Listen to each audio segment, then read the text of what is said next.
Zuen aurrean ikusten dituzuen lur hauek, Legizamon penintxula izena hartzen dute.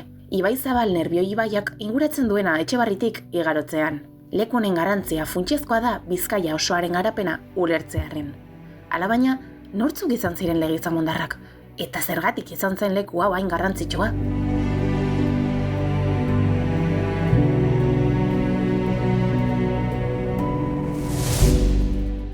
Legizamondarren leinua, kondairak dioenez, zuzenean, ziden ondorengoa zen. Inork ez dela esan, nor naizen. Ez da lidan egin dudana ere. Bada nire armek esanen dute, zidetik natorrela. Bere historia 14. mendekoa da, eta garaiko nobleziak bere boterea nola eratzen zuen adierazten digu.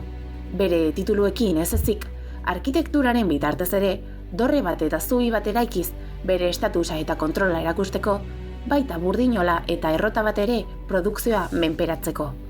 Eraikin horiek, Etxebarriko familiek eraikitzen zituzten, haien errenta, espezie eta dirutan ordainduz.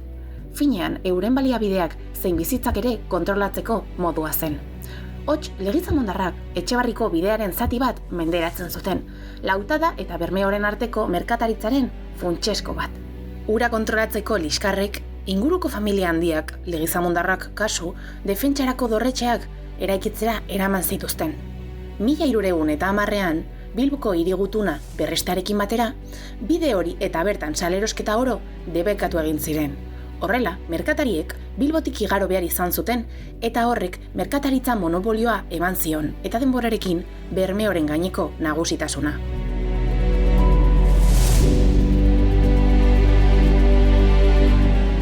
Bidea debekatua izan zen bai, baina Etxebarrin, udalerriko eguna ospatzean, Legizamongo bidearen zati bat erabiltzen jarraitu zen, alegia, penintxula zeharkatzen zuena eta beraz, familiaren jabetzak ere. Bidea burdinolaren eta errotaren artean zabaltzen zenez, ubidea zurezko zubi baten gainean gurutzatuz, han ibaiaren ibian bertan, Legizamondarrek zerga bat kobratzen zuten merkantzien joan etorriagatik portaz joa. Bidearen kontrola, Legizamonentzat diru iturri izateaz gain, haien boterearen bermea ere bazen. Legizamongo bidean aurkituko dugu maiorazkoaren jabetzako ondasun preziatuena, Legizamongo jauregi etxea.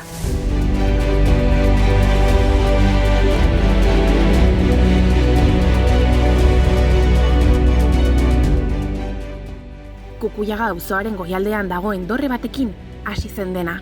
Galdakaoko elizan, Etxebarri entitate propio gisa existitu baino lehen. Sinadura bazen ere, adierazpen bat alegia, lur honek jabea du. 1321 Legizamondarrekin etxaitutako familiek armak hartu eta lur horiei su eman zioten ondoren berreraiki zituzten arren. Geroago, 15. mendearen bigarren erdian, penintxularen gainean, bigarren dorretxe bat altxatu zen. Bertatik, Bilboko erregebidea, errotak, burdinolak eta soroak familiak nahi bezala mugitzen zuen taula baten piezak ziren. Mende batzuk geroago, Bizkaian, bandoen arteko gatazkak eta gudak paretuak zeudela zirudienean, defentsak lehentasun izateari utzi zion, eta bigarren dorretxe honen gainean jauregi barroko bat eraiki zen.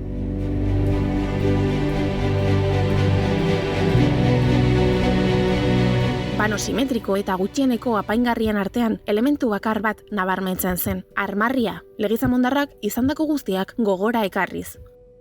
Egoitza barrokoetan ohikoa zen bezala, jauregiaren inguruan lorategi bat zegoen. Mila forma eta altueretako fruta arbolaz jositako parajean zetzan. Udarondoak, sagarrondoak, bertxikondoak, pikondoak eta gereziondoak mendi landatarreko apaingarriekin bateratzen ziren eskualdeko ereinotzak eta tokian tokiko zuaiskak aipatu gabe utziz. Bere eragina erdi aroan oinarritu zen, probestuaren, erregearen edo jaurerriaren ordezkariaren karguarekin, funtzio judizial eta fiskalekin, eta hereditarioak boterea familian geratzea ziurtatzen zuena.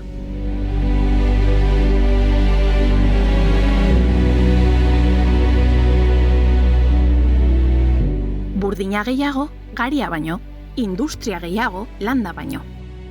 Dorrearen gerizpean lehenengo eta ostean jauregiarenean Etxebarriko bizitza igarotzen zen, beti ere familia gutxi batzuen maiorazkoei lotuta.